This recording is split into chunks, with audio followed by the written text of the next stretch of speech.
तो ख्वाहिश तो है ही कि मैं एक बार मुजफ्फरपुर शहर का मेयर बनूं, इसलिए मैं अगर जनरल होता है तो मुजफ्फरपुर शहर से मेयर का चुनाव लड़ूंगा। जो है सो हम खुद हैं, तो हम अपने बदौलत चुनाव लड़ेंगे, हमको किसी किंग मेकर की जरूरत नहीं है। सूत्रों से तो खबर आ रही है कि पूर्व मंत्री के पुत्र भी महापौर के उम्मीदवार हो सकते हैं। बड़े भाई हैं, आए, स्वागत है। हम तो कह रहे हैं जितने लोग की इच्छा है वो अपनी इच्छा को पूरी, एक बार मैदान में तो आइए। हम तो कह रहे हैं जिसको इच्छा है आइए, बड़े भाई हैं, चुनाव लड़ना। जब मीटिंग होता था 2020 में विधानसभा चुनाव के समय में, तो लोगों में काफ़ी लोकप्रियता देखी गई थी। 2020 के चुनाव में जब वीआईपी से बात हुई कि मानवर्धन शुक्ला को टिकट मिलेगा, तो क्या लगता है कि आने वाले शहर में एक अच्छे पॉलिटिशियन के रूप में मानवर्धन शुक्ला को शहर के आम जनमानस और लगभग लोग, चाहे वो आपके विपक्षी हो चाहे पक्ष के हों, वो लोग कहते हैं कि अगर नगर निगम में मानवर्धन शुक्ला डिप्टी मेयर नहीं होते तो शायद नगर निगम में भ्रष्टाचार काफ़ी चरम सीमा पर होता। मानवर्धन शुक्ला के कारण ही भ्रष्टाचार पर रोक है, ये चीज़ लगभग लोग कहते हैं नगर निगम में। तो क्या आपको ये चीज़ नहीं लगता है कि नगर निगम की राजनीति से मानवर्धन शुक्ला की चाहत अब आम जनमानस में एक बड़े लीडर के रूप में होनी चाहिए है? अभी आपके विवेक रंजन महतो जी थे, अच्छा काम कर रहे थे, उनको किन कारण से हटा दिया गया या कहीं भेज दिया गया। इस तरह से जो बाधाएं आती हैं, इससे विकास रुकती है। तो अगर आप 5 साल का टेन्योर देखिएगा तो 5 साल में 4 नगर आयुक्त या 5 नगर आयुक्त बदले गए, तो एक नगर आयुक्त अगर बदलता है तो साल भर नगर निगम पीछे चला जाता है। तो मेरा कहना है कि अगर सरकार अस्थाई नगर आयुक्त रहने दे, 3 साल रहने दे, तब जाके शहर का विकास। नमस्कार, 9 सितंबर की एक पोस्ट जो निवर्तमान उप महापौर मानवर्धन शुक्ला के फेसबुक वॉल से है। हम हारे नहीं हैं, आरक्षण से हारे हैं, 2025 की तैयारी है। और फिर आज एक पोस्ट है तैयार हम, बीच में बस इतना ही डिफरेंस रहा कि चुनाव आयोग ने चुनाव की घोषणा की थी और दोनों सीट रिजर्व कर दिया था पिछड़ी जाति के लिए, और अब हाईकोर्ट के बीच में आने के बाद चुनाव पर रोक लगा दिया गया। अब मानवर्धन शुक्ला कह रहे हैं कि हम तैयार हैं। अब पहले से निवर्तमान उप महापौर थे आप, लगभग सब चीज़ें बड़ा अच्छा चल रहा था और एक राजनीतिक छवि भी है। फिर ये तैयारी की जो आपने बात कही है फेसबुक पे, इस तैयारी क्या चीज़ की है? तैयारी है कि जो अभी कोर्ट का आदेश आया है उसके अनुसार मुजफ्फरपुर नगर निगम का जो चुनाव होने वाला है उसमें महापौर उप महापौर का सीट जनरल हो जाएगा, सभी लोग लड़ सकते हैं। तो उसमें हम लोग पहले आरक्षण के कारण नहीं लड़ पाए थे, अब लगता है कि मुमकिन है कि हम लोग लड़ेंगे चुनाव। तो जो फैसला आएगा उसके हिसाब से हम लोग तैयारी करेंगे। अगर शहर की राजनीति पर की जाती है तो मानवर्धन शुक्ला एक कैटेगरी और एक किंग की भूमिका में रहते हैं हमेशा। शहर में किंग हमेशा हावी होते हैं, जो अन्य जो लोग होते हैं, समाजसेवी होते हैं, उनके ऊपर। तो मानवर्धन शुक्ला की तैयारी की क्या कुछ रणनीति होगी अब आने वाले चुनाव में? देखिए, हम लोग 5 साल नगर निगम में रहे, जहाँ तक हो सका काम किए, वही बातों को लेके जनता के बीच में जाएंगे, अपनी बात को रखेंगे, जो काम हुआ है उनको दिखाया जाएगा। और हर जगह जो हमारे चाहने वाले हैं, जो हमारे साथ लोग जुड़े हुए हैं, वो लोग चाहते हैं कि हम लोग उस कुर्सी पर बैठे। तो ये सब बातों को लेके जाएंगे और जनता के बीच आएंगे उस समय आने पर। अगर दोनों सीट आपने कहा कि हो संभवतः दोनों सीट जनरल होने की आपने बात बताई, दोनों सीट अगर जनरल होते हैं तो मानवर्धन शुक्ला किस सीट की दावेदारी के साथ आम जनमानस तक पहुंचेंगे? देखिए, हमारा मुजफ्फरपुर की जनता से बस एक ही चीज़ कहना है कि 2002 में जब प्रथम बार महापौर का चुनाव हुआ था मुजफ्फरपुर में, तो मुझे उस समय भी चुनाव लड़ा था, 2 वोट से हार गया था। किस परिस्थिति में हारा था, कैसे हारा था, ये खैर बात की है। लेकिन मैं 2002 से उस पद पर जाने के लिए चुनाव लड़ रहा हूं, तो ख्वाहिश तो है ही कि मैं एक बार मुजफ्फरपुर शहर का मेयर बनूं, इसलिए मैं अगर जनरल होता है तो मुजफ्फरपुर शहर से मेयर का चुनाव लड़ूंगा।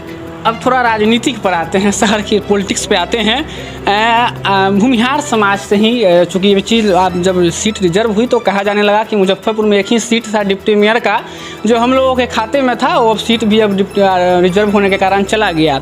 आप ही के समाज के कई सारे लोग सामने आए, चेहरा आया, कोई डिप्टी मेयर के प्रत्याशी अपने आप को बताया, कोई महापौर के प्रत्याशी तक उन्हें घोषित कर दिया था। अगर हम कहें तो किंग की भूमिका में रहने वाले नगर निगम में 2 किंग हैं। किंग के परिवार से भी लोग सामने आने लगे कि अब हम महापौर के उम्मीदवार बनेंगे। मानवर्धन शुक्ला इस पूरे प्रकरण को कैसे वर्णित करते हैं? नहीं, मेरा मानना है कि सबको चुनाव लड़ने का हक है, जिनकी भी इच्छा हो वह मैदान में आए, स्वागत है। जनता अपना फैसला करेगी जो जनता को अच्छा लगेगा वही उस कुर्सी पर बैठेगा। अच्छी बात है कि जनता के द्वारा चुनाव हो रहा है, ना इसमें कोई किंग मेकर है ना कोई किंग है। जो लोग काम करेंगे उन्हीं को जनता चुनेगी। तो मेरा मानना है कि सबको मैदान में आना चाहिए, एक बार बंदिश नहीं है। जो अपना चाहते हैं वो आए, खुलेआम आए और मैदान में चुनाव लड़ें। एक सवाल यहाँ पे लेंगे, अभी तुरंत चुनाव की घोषणा हुई थी, सिंबल भी लोगों को मिल गया था। किंग आम जनमानस के चुनाव में भी नगर निगम चुनाव में हावी थे? नहीं, हमने तो कहा है कि भाई जो लोग चाहते हैं चुनाव में लड़ना वो लड़ें, ताकि जनता के बीच में जाए तो उनको पता चले कि हाँ उनकी क्या पहचान है और उनको जनता कितना पसंद करती है। हमको नहीं लगता है किंग मेकर वाला कोई बात इस पर इफेक्ट करेगा।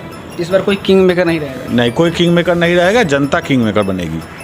अच्छा, एक बड़ा अहम सवाल यहाँ पे लेंगे। जब अभी तक जो चुनाव हुई है नगर निगम की, तो किंग मेकर निश्चित रूप से सक्रिय थे और पिछले चुनाव में आप ही के द्वारा कहीं तो अथक प्रयास के कारण ही राकेश जी मेयर बन पाए थे। ये चीज़ शहर के लगभग लोग जानते हैं। तो विधायक जी राकेश जी को लेकर घूम रहे थे, अभी निवर्तमान विधायक जो हैं शहर के, और उधर से एक पूर्व मंत्री का जो किंग मेकर की जो भूमिका है उसमें अभी तक उम्मीदवार की घोषणा नहीं की गई थी। आप अभी सक्रिय थे इस चुनाव में, आपने भी पोस्ट डाला था फेसबुक पे। तो इस पूरे प्रकरण को देख करके नहीं लगता है कि जो आने वाला चुनाव है उसकी डगर काफ़ी मुश्किल होगी? देखिए, अभी जो वर्तमान में विधायक हैं उनका आपके पिंटू जी को अगर समर्थन प्राप्त है तो उनका वो भी चुनाव में है। आगे देखिए क्या होता है। और हम लोग के लिए अभी कोई हम लोग के ऊपर नहीं है, जो है सो हम खुद हैं, तो हम अपने बदौलत चुनाव लड़ेंगे। हमको किसी किंग मेकर की जरूरत नहीं है। सूत्रों से तो खबर आ रही है कि पूर्व मंत्री के पुत्र भी महापौर के उम्मीदवार हो सकते हैं। बड़े भाई हैं, आए, स्वागत है। हम तो कह रहे हैं जितने लोग की इच्छा है वो अपनी इच्छा को पूरी करें, एक बार मैदान में तो आइए। हम तो कह रहे हैं जिसको इच्छा है आइए, बड़े भाई हैं, चुनाव लड़ना भी चाहिए। एक थोड़ा पीछे के प्रकरण आपको हम याद दिलाना चाहते हैं। वर्ष 2020 की घटना है, वहीं पे बाहर ही आपका इंटरव्यू किए थे। उस समय लोग कहीं ना कहीं आपका जब मीटिंग होता था 2020 में विधानसभा चुनाव के समय में, तो लोगों में काफ़ी लोकप्रियता देखी गई थी। 2020 के चुनाव में जब VIP से बात हुई कि मानवर्धन शुक्ला को टिकट मिलेगा, तो क्या लगता है कि आने वाले शहर में एक अच्छे पॉलिटिशियन के रूप में मानवर्धन शुक्ला को शहर के आम जनमानस देख पाएंगे क्या? देखिए, पॉलिटिशियन नहीं, हम लोग शहर में हैं तो हम लोग चाहते हैं कि शहर के लिए कुछ करें, और जहां पद पर रहे नहीं रहे तो भी हमारा जो काम है वो शहर के हित में ही रहेगा। और आगे वाला जो चुनाव होगा, जो क्या परिस्थिति बनता है उस समय निर्णय लिया जाएगा। अभी तो वर्तमान में अभी तो निगम का चुनाव है, वर्तमान में अभी इस पर कोई बात नहीं कर रहे हैं। हम एक चीज़ खुद भी कह रहे हैं और लगभग लोग, चाहे वो आपके विपक्षी हो चाहे पक्ष के हों, वो लोग कहते हैं कि अगर नगर निगम में मानवर्धन शुक्ला डिप्टी मेयर नहीं होते तो शायद नगर निगम में भ्रष्टाचार काफ़ी चरम सीमा पर होता। मानवर्धन शुक्ला के कारण ही भ्रष्टाचार पर रोक है, ये चीज़ लगभग लोग कहते हैं नगर निगम में। तो क्या आपको ये चीज़ नहीं लगता है कि नगर निगम की राजनीति से मानवर्धन शुक्ला की चाहत अब आम जनमानस में एक बड़े लीडर के रूप में होनी चाहिए? देखिए, विधानसभा चुनाव की तैयारी तो करना ही है, वो तो अपने जगह पर है ही, लेकिन अभी फ़िलहाल नगर निगम का चुनाव है। अभी नगर निगम पर फोकस करें हम लोग, फिर आगे जब विधानसभा आएगा तो देखा जाएगा। अगर कोई पार्टी टिकट देती है तो उस समय विचार किया जाएगा। शहर को शुक्ला जी स्मार्ट बनाने का क्या कुछ DPR और क्या कुछ विजन है आपके पास? देखिए, विजन ये सब नहीं है। अधिकारी अगर आपका साथ दें तो ज़रूर विकास होगा। अगर अधिकारी आपका साथ नहीं देते हैं तो कहीं ना कहीं विकास में रुकावट आएगी, जो देखने को भी मिला है। अभी आपके विवेक रंजन महतो जी थे, अच्छा काम कर रहे थे, उनको किन कारण से हटा दिया गया या कहीं भेज दिया गया। इस तरह से जो बाधाएं आती हैं, इससे विकास रुकती है। तो अगर आप 5 साल का टेन्योर देखिएगा तो 5 साल में 4 नगर आयुक्त या 5 नगर आयुक्त बदले गए। तो एक नगर आयुक्त अगर बदलता है तो साल भर नगर निगम पीछे चला जाता है। तो मेरा कहना है कि अगर सरकार अस्थाई नगर आयुक्त रहने दे, 3 साल रहने दे, तब जाके शहर का विकास मुमकिन है। तो अगर हम लोग उस पद पर जाते हैं तो हम लोग का प्रयास रहेगा कि सरकार से मिलकर अस्थाई व्यवस्था करें नगर आयुक्त का। पूर्व महापौर जो थे इससे पहले, सुरेश जी हो या राकेश जी पिंटू हो, उसके कार्यकाल का अगर कहा जाए कि कार्यकाल के बारे में कुछ बताया जाए तो मानवर्धन शुक्ला एक लाइन में क्या टिप्पणी करेंगे? देखिए, हम लोग को जो मौका मिला था हम लोग उसका उपयोग किए हैं। ऐसा नहीं है कि काम नहीं हुआ है, काम हुआ है, और भी बेहतर हो सकता था अगर तालमेल बना के चलते तो। अक्सर देखा गया नगर निगम में कि विधायक और कार्यपालिका में कभी समन्वय ही स्थापित नहीं हो पाया। महापौर से राकेश कुमार पिंटू डायरेक्टर के पद से इस्तीफा दे देते हैं, है ना, और कभी विधायक जी नगर निगम पे हावी होते हैं। तो एक मतलब विधायक की कार्यक्षेत्र अलग होती है नगर निगम से, है ना, ये चीज़ आप भी जानते हैं, हम भी जानते हैं। लेकिन नगर निगम हमेशा किंग की गोद में रहा है, उस चीज़ से मानवर्धन शुक्ला कैसे निपटाएंगे? नहीं, देखिए यही हम आपको कह रहे हैं ना कि नगर निगम में अब कोई किंग मेकर की भूमिका में नहीं रहेगा, क्योंकि पार्षद मेयर को नहीं चुन रहे हैं, मेयर को जनता चुन रही है। तो जब जनता मेयर को चुनेगी तो जो भी उस कुर्सी पर बैठेगा वो जनता के करीब रहेगा, तो जनता का काम उसको ज़्यादा समझ में आएगा कि हमको जनता का काम नहीं करेंगे तो हमको कल होकर हटा दिया जाएगा। तो इसलिए अब कोई किंग मेकर की भूमिका नहीं रहेगी। विधायक हैं, सांसद हैं, वो अपना काम करें। शहर के महापौर जो भी बनेंगे वो अपना काम करेंगे तो निश्चित ही कुछ अच्छा ही आएगा। तो यह शहर के आम जनमानस को आप आश्वस्त कर रहे हैं कि जो आने वाला चुनाव है, अगर सीट जनरल रहा तो महापौर क्या प्रत्याशी होंगे? हाँ, अभी ये हम ज़रूर कहेंगे कि अगर चुनाव आयोग इस सीट को जनरल कर देता है तो हम लोग चुनाव में आएंगे और जोर शोर से आएंगे, अपनी भूमिका रहेगी।